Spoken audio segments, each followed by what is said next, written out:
AITA for telling my husband his fragile masculinity is costing us money. Back in late 2021, my husband Craig M46 and I F44 welcomed our fourth child into the world. As a result, we needed to upgrade one of our cars to something larger. We decided to trade in my super reliable Toyota RAV4 for something bigger, since I was the one who drove the kids around most often. I was open and ready to embrace minivan life and was planning to buy something reliable and safe, like a Honda or Kia. But Craig had his heart set on an SUV. In his mind, minivans were too feminine. So, against my better judgment, we ended up purchasing a used 2018 Mercedes GLS 450, mainly due to his insistence. He argued that this car would offer similar space to the Kia Honda minivans I wanted, but with added luxury. Since it was priced like a loaded Honda van, we went ahead with it.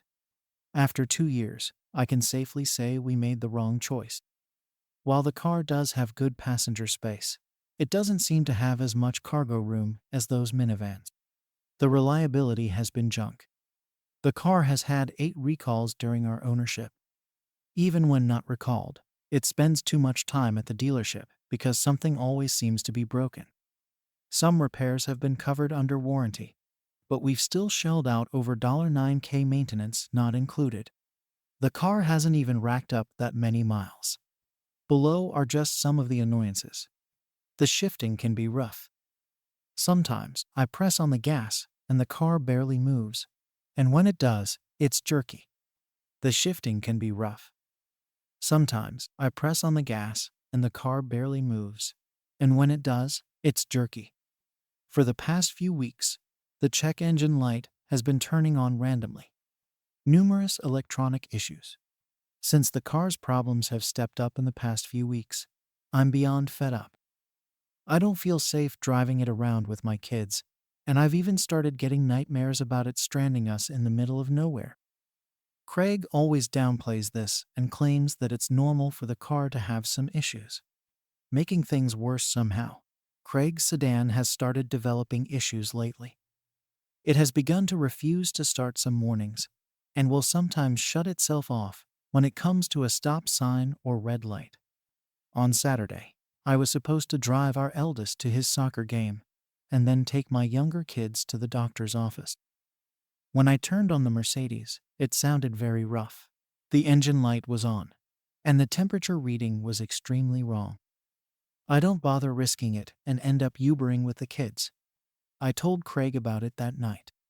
He listened at first, but when I suggested selling it, he cut me off and said that he wasn't getting a van just because I wanted that. It was so combative and defensive the way he said it, and because I was so tired from the day, I lashed out.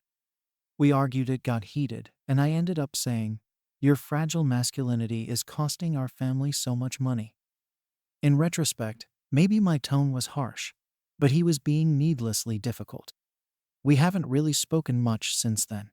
I'll also be Ubering to work this week since I won't be touching that car. AITA? Edit for those wondering about the car's condition. I've included the picture I took of it on Saturday when I started it up. The engine light is on, and it was saying the temperature was 12°F when it was really something like 60°F. Context for those wondering. This isn't the first instance of his masculinity being threatened by something minor. He also refuses lip balm and purple dress shirts, among other things. Now let's move on the second story. AITA for giving CPR to my friend, when though his wife said, "I don't have consent." I'm not a regular Redditor, so apologies if this story isn't formatted correctly. Also, this is a repost from another subreddit that my post was removed because of medical reasons. So to give context and background to this situation, I, 26M, have been trained for CPR through almost every period of my life and fortunately never had to use it until I learned CPR throughout Boy Scouts, high school health class, personal trainer classes, and previous work training. I work at convenience store and experience many regulars.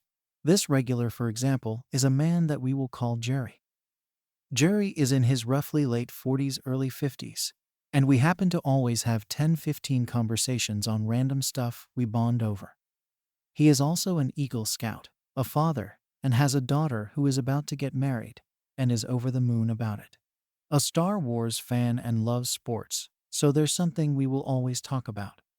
I love Jerry. He is an awesome guy who doesn't talk about work a lot, which I completely understand and respect. 1 week ago, Jerry came into the store with his wife that I have met on occasion of him shopping. Not really a social person, which my wife isn't either, so I understand. I was in the other aisle when I started to hear heavy breathing at the counter, then following a loud crash and panicking scream. I rush over to see that it's Jerry on the floor unconscious. I quickly run over and get down to assess him. He wasn't breathing or responding to me. I look over at my boss, who we will call Misty, to call 911 and grab the ED. I began to unbutton Jerry's shirt to start compression and getting him ready for if we need to use the ED. During this, his wife looks at me and, "Are you really going to perform CPR? I'd rather have a medical professional than you." I didn't even comprehend this comment and just kept continuing. What seemed like 5 minutes of doing comprehension was only 1 minute. The wife keeps on yelling at me saying, "I don't have the right to touch him without permission or her consent. Ignore her and keep doing compressions and mouth to mouth." That's when I start to hear sirens in the distance, and since we lived in a super small town, it was fortunate to have a hospital close by. The sirens getting closer, then suddenly the ambulance was right at our door and rushing in. Why the stretcher, and one of paramedics asked that if could take over after my round of compressions. Of course I agree, and we had a smooth transfer of compressions. That's when my boss with ED in hand comes over.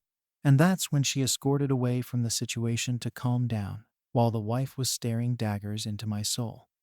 I was put into a room to calm down, and after 10 or so minutes, I hear the wife yell, "I'm going to press charges against that guy. He could have killed my husband." My boss tells me to go home after writing a report and take a break for a while. Right now, I'm at home scared and waiting for that phone call from a lawyer or someone. I know what I did was right, but I feel like I actually did do something wrong with going against the wife's consent. So AITA. Now let's start with the third story. AITA. For struggling to forgive my husband after he ghosted me on a guy's night and came home at 5 a.m. Last Friday, my husband 34M was invited by one of his bosses to attend an Angels game. I 39F encouraged him to go because we rarely take time off, and it's important to connect with higher-ups in the company. It turned out to be a guys-only outing, which I didn't mind as I was looking forward to some solo time playing Red Dead Online. The plan was dinner, the game, and then heading back home.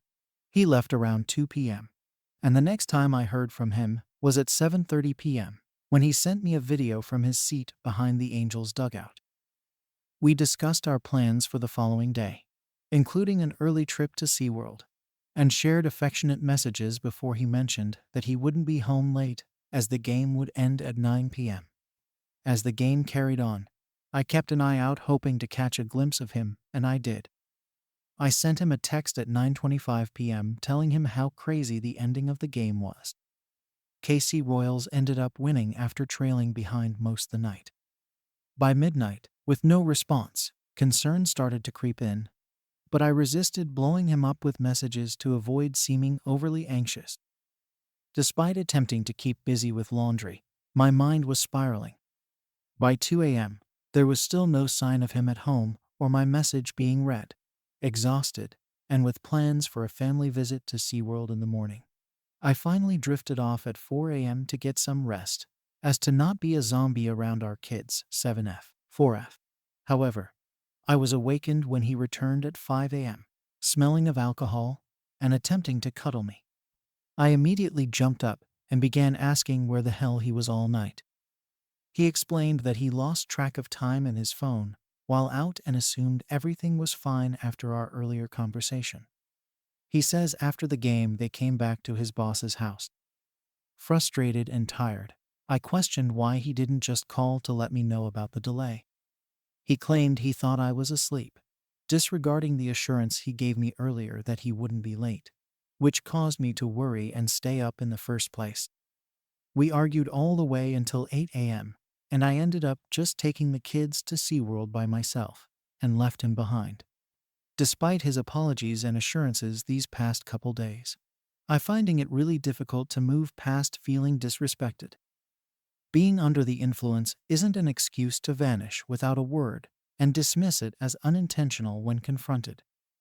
I'm struggling to find a way to forgive or even believe his story. Am I overreacting?